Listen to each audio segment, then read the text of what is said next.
Olá, graça e paz da parte de Deus, nosso Pai, da parte do nosso Senhor e Salvador Jesus Cristo, seja com você. Hoje eu quero ler a Epístola de Paulo aos Efésios, aqui na Bíblia, no capítulo 4, a partir do versículo 17. Ele diz assim, olha: "E digo isto e testifico no Senhor, para que não andeis mais como também andam outros gentios na vaidade do seu sentido, entenebrecidos no entendimento, separados da vida de Deus pela ignorância que há neles, pela dureza do seu coração, os quais, havendo perdido todo o sentimento, se entregaram à dissolução, para com avidez cometerem toda impureza.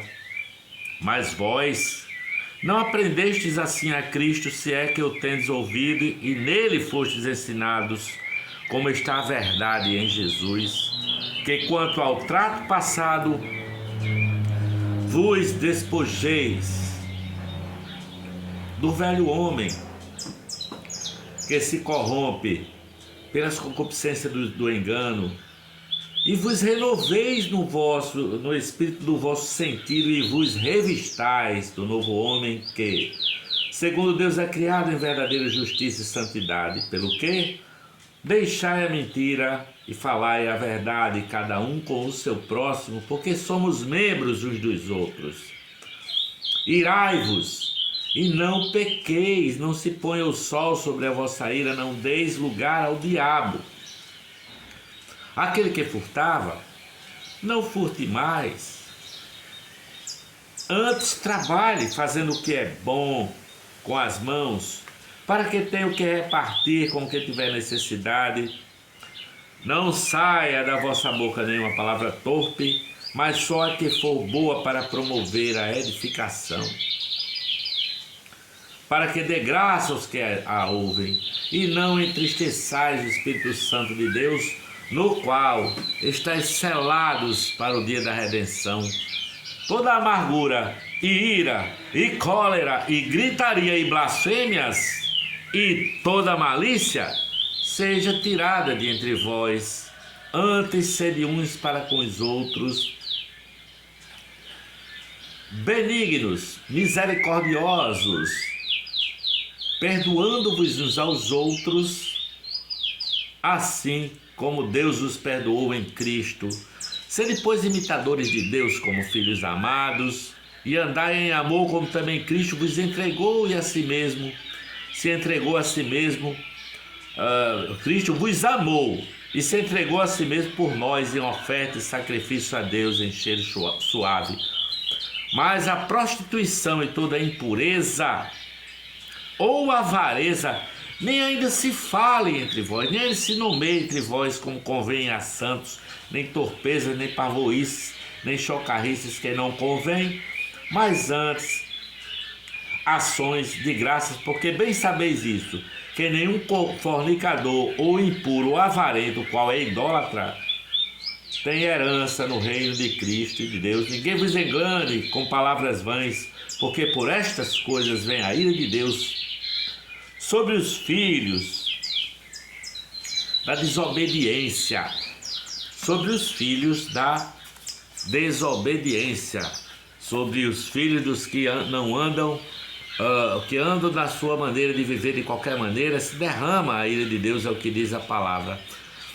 Nessa palavra que Paulo escreve nessa carta aos Efésios, no primeiro, segundo e terceiro capítulo, ele fala de revelação. Paulo fala do que Deus fez por nós na história, do que Deus fez por nós desde a criação. Deus se revelou e revelou que se reconciliou com a humanidade, reconciliou-se com os homens e entre si, a humanidade entre si, como redimiu todas as famílias da terra por causa da vida e da morte e da ressurreição de Jesus Cristo de Nazaré, o Cordeiro eterno que foi imolado antes da fundação do mundo. Agora aqui, no capítulo 1, de 9 a 10, ele fala qual é o propósito eterno de Deus, não é? que é fazer que todo o universo criado seja redimido, todo o universo seja reconciliado e volte a girar em torno de Jesus Cristo, que é a cabeça de todas as coisas, desde ontem, hoje e eternamente. Então, como nós lemos aqui no capítulo 4, nessa carta de Paulo, ele começa dizendo assim: eu rogo a vocês que vivam de maneira digna do chamado que vocês receberam. Ele chama para uma maneira digna, uma maneira crística de viver, não é? E ele diz assim, olha, no versículo 17: eu digo isto no Senhor, insisto, não vivam desse jeito. E ele vai declarando a maneira que não é bom viver, tá? Não viva dessa forma. Depois ele vem a partir do versículo 25 com essa longa lista de que você não deve mais falar mentiras, mas falar a verdade. No versículo 16 ele diz: irai-vos, mas não pequeis, aplaquem a sua ira antes que o sol se ponha, antes do fim do dia, que você se reconcilie, não fique guardando isso no coração. No versículo 28 ele fala: aquele que furtava, não furte mais. Ou seja, ele mostra uma maneira que é comum o ser humano viver, não é? Que é a maneira errada de viver. E ele diz: não faça mais isso, não saia da sua boca, no versículo 29, nenhuma palavra torpe, mas apenas aquela que for útil, aquela que for boa para promover a edificação. Versículo 31 ele diz: livrem-se da amargura, livrem-se da ira, livrem-se da gritaria, livrem-se da calúnia, livrem-se do ódio, mas sejam bondosos, perdoem-se uns aos outros, assim como Deus os perdoou em Cristo Jesus. Ele está mostrando uma maneira crística de viver, não é? No capítulo 5, versículo 4, ele diz assim: não haja entre vós obscenidades, não é? Não haja sequer nem falar, nem menção de imoralidades sexuais, sabe? No capítulo 5, no versículo 5, ele diz: não seja ganancioso, porque isso é idolatria. O amor ao dinheiro é idolatria, não é? No versículo 18 do capítulo 5, ele diz: não vos embriagueis com vinho em que há contenda, mas enchei-vos do Espírito Santo do Senhor, enchei-vos do Espírito, não é? Portanto, no versículo 21 ele diz: estejam sujeitos uns aos outros no temor do Senhor. Existe uma maneira certa de viver, existe uma maneira crística de viver, e existe uma maneira errada, não é? Na qual toda a humanidade vive dessa maneira errada, porque está separada da vida de Deus, tá certo? Existe essa maneira errada, mas existe essa maneira correta, crística de viver. A verdade é que nós fomos criados à imagem e semelhança de Deus, não é? Mas nós perdemos essa semelhança com o pecado, com o advento da maldade, não é? Nós fomos criados, ele diz isso no capítulo 4, verso 24, para sermos semelhantes a Deus em justiça e santidade. O nosso Deus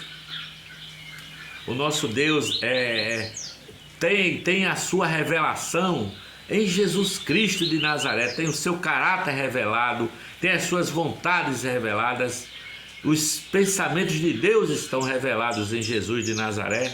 Essa é a orientação para a nossa sobrevivência, é o jeito, maneira certa de nós vivermos, tá?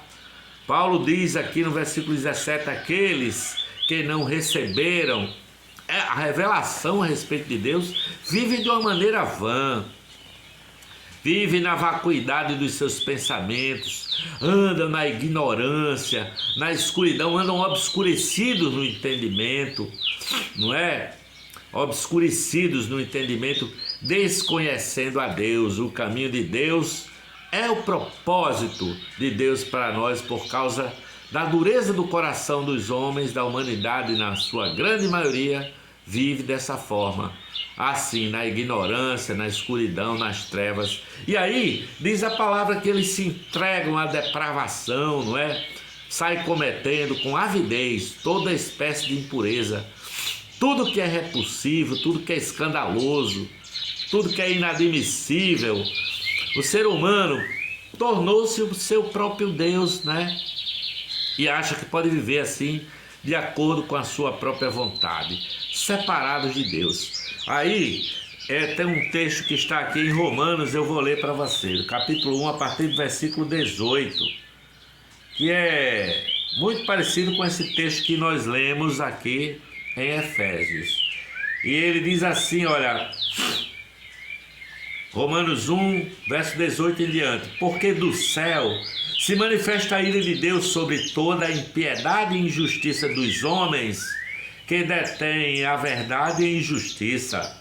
Porquanto que Deus se pode conhecer, neles se manifesta, porque Deus lhe o manifestou. Porque as suas coisas invisíveis desde a criação do mundo, tanto o seu eterno poder como a sua divindade, se entendem claramente, se veem pelas coisas que estão criadas, para que eles fiquem inexcusáveis, porquanto, tendo conhecido a Deus, não o glorificaram como Deus, nem lhe deram graças.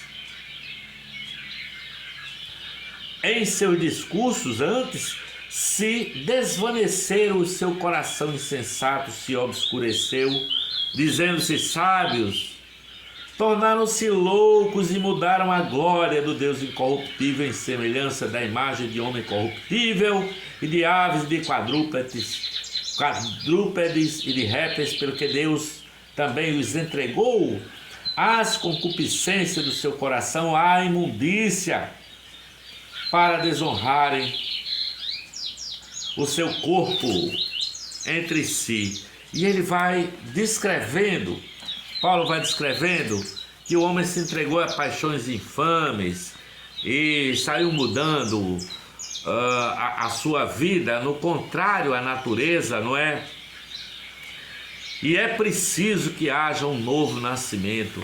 É preciso que aconteça o que Jesus disse ali a Nicodemos naquela noite.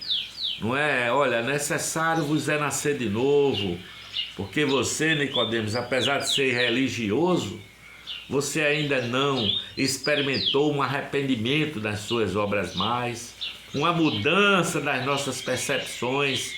Você precisa sair das trevas para a luz.